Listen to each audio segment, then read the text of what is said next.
Boa tarde a todos.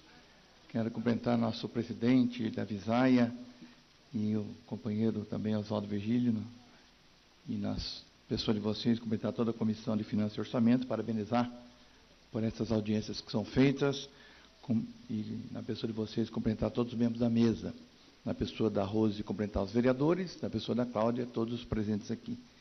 Eu elenquei algumas questões aqui para falar, mas antes eu quero falar um pouquinho, uma minha opinião sobre a questão da atividade delegada. Eu, particularmente, sou contra a atividade delegada, no sentido de que a segurança, pela Constituição de 88, é de dever do Estado. Então, toda despesa de segurança imposta aos prefeitos, ele vai fazer gastos de tal forma que vai faltar para aquilo que é de competência do município, né? Infelizmente, a ausência do governo do Estado tem forçado os prefeitos a fazer algumas atividades como esta, mas não é a solução. Se o governo do Estado quer fazer parcerias, ele que manda também os recursos, porque não é justo que na hora de receber os recursos fique no Estado e na hora de fazer as despesas fique os prefeitos. Então, essa é a minha opinião.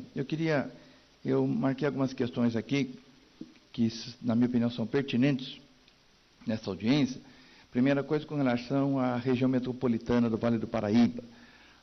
Dos mais de 500 policiais civis que o governo do Estado liberou nesses últimos dias, para a nossa região vieram apenas 14, deputado Devisay e deputado Virgílio. E é menos de meio para cada município, menos de meio para cada município. Sem falar os claros que nós temos dos policiais militares, o que evidentemente dá uma sobrecarga muito grande aos policiais civis e militares e, por consequência, também na questão de insegurança para os próprios profissionais da segurança. Então, nós temos que trabalhar de tal forma que o governo do Estado supra esses claros existentes e que olhe com mais atenção essa região da qual ele nasceu.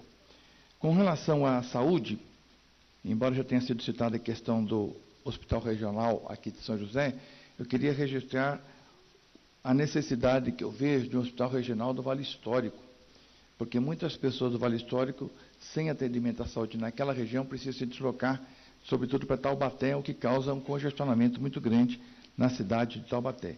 E eu falo da saúde, sem, claro, assinando embaixo as reivindicações que já foram colocadas aqui pelas entidades, e pedir para que o governo do Estado de São Paulo assine o convênio com o governo federal com relação à UPA e SAMU, porque hoje, para que o prefeito faça a UPA na sua cidade, ele tem que arcar com 50%, quando o convênio deveria ser 25% do Estado, 25% do município e 50% do governo federal. Mas o Estado de São Paulo é o único Estado da Federação que não assinou convênio com o governo federal.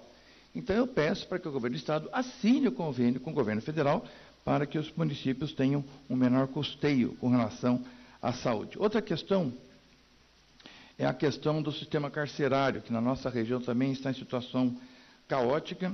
Nesse sentido, a Frente Parlamentar do Vale do Paraíba, coordenada pelo deputado Padre Afonso, e da qual eu faço parte, temos visitado algumas unidades prisionais e nós vemos a necessidade, não somente de aplicações de recursos no sistema prisional, como também uma atenção aos municípios, porque como não há uma atenção aos municípios por parte do governo do Estado, quando se fala em ampliar o sistema prisional, nenhum prefeito quer, porque não recebe nada em troca. Há necessidade de ter uma compensação para os municípios que tenham unidades prisionais. A outra questão é recursos financeiros para a região metropolitana do Vale do Paraíba. E aí eu vou aproveitar a audiência para pedir o apoio dos nossos companheiros deputados da Visaia e do Antônio Virgílio, que nós temos na Assembleia o projeto de lei que cria a Agenvale, Agência da Região Metropolitana. Só que nesse projeto, o governador mandou para casa, dizendo que o recurso que ele colocar no fundo da região metropolitana, os municípios colocarão na mesma ordem. Ou seja, se o Estado colocar 5 milhões, os municípios também terão que colocar 5 milhões.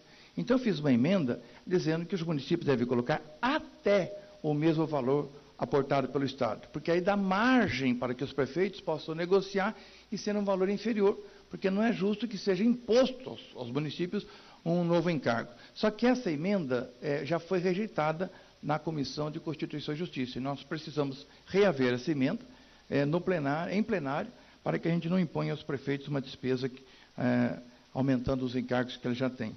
Com relação à questão da água, eu queria também ressaltar o Recanto dos Tamoios como exemplo de um bairro que precisa ter um investimento na água, porque é um direito natural do ser humano.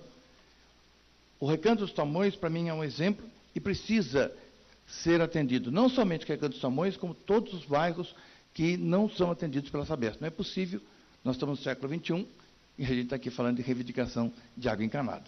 Me parece que isso não condiz com a modernidade que nós temos. E eu quero fazer o registro, já que eu estive junto com a comunidade e quero parabenizar pela presença de vocês aqui. Deputado Davi Zaia, tem um viaduto que começou a ser feito pelo governo do Estado, que liga o Recanto dos Tamoios a Tamoios, a rodovia dos Tamoios, né? E quando a rodovia não era duplicada, o acesso era tranquilo.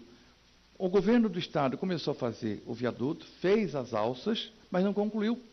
E agora, com a duplicação, há necessidade de concluir, sob dois aspectos. Primeiro, por direito do bairro. Segundo, para que não haja a perda do dinheiro público daquilo que já foi feito. Então, nós pedimos para que seja concluído este viaduto. O outro pedido é de regularização do CDHU. Nós ainda temos casas construídas pelo CDHU que não estão regularizados. Cito como exemplo, Jacarim, Campo Grande e Vila Branca, e Bandeira Branca, mas que precisam ser regularizados. E para terminar, eu vou aproveitar aqui que nós estamos entre companheiros que se dispuserem a estar aqui ouvindo a população, para pedir apoio a três questões. Primeiro, é um projeto de lei, porque eu vejo aqui que existem manifestações contra as terceirizações e de valorização do servidor público. E nós temos um projeto de lei em discussão, em votação na Assembleia, que amplia as ações do governo para a contratação de IOS. E aí entra também o sistema educacional. Então, eu peço para que esse projeto não seja aprovado. Por 2 vezes ele já foi à votação, a bancada de oposição conseguiu impedir a votação, eles não tiveram os 48 votos necessários, mas amanhã vai à votação de novo. E se ampliar esse leque, nós vamos ter, vai na contramão daquilo que vocês estão solicitando, que é o fim das terceirizações e a valorização do servidor público. Então, nós pedimos para que esse projeto não seja aprovado. O segundo projeto que eu peço apoio é o projeto que já foi aprovado em âmbito federal, que é o projeto do orçamento impositivo. Que haja também no Estado de São Paulo orçamento impositivo, que é o seguinte: as emendas feitas pelos deputados, que sejam obrigadas a cumprir. Isso interessa para todos nós. E aí, quando a gente se comprometer com a comunidade alguma emenda, nós estamos a ter certeza que será cumprido. E, por último, eu queria que a Comissão de Finanças da Assembleia Legislativa, hoje muito bem representada pelo deputado Davi Zaia, leve como recado da região metropolitana do Vale do Paraíba: nós não aceitaremos transposição de nenhuma água do Rio Paraíba para nenhum lugar. Muito obrigado.